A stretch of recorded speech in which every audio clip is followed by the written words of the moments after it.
ఇంతేనేమో ఇంతేనేమో ఇంతవరకేనేమో ఇంట్లో నా కథ.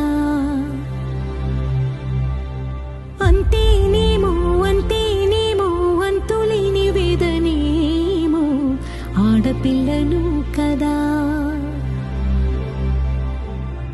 మళ్ళీ తిరిగి అడుగేసేది వచ్చిపోయే చుట్టూలానే.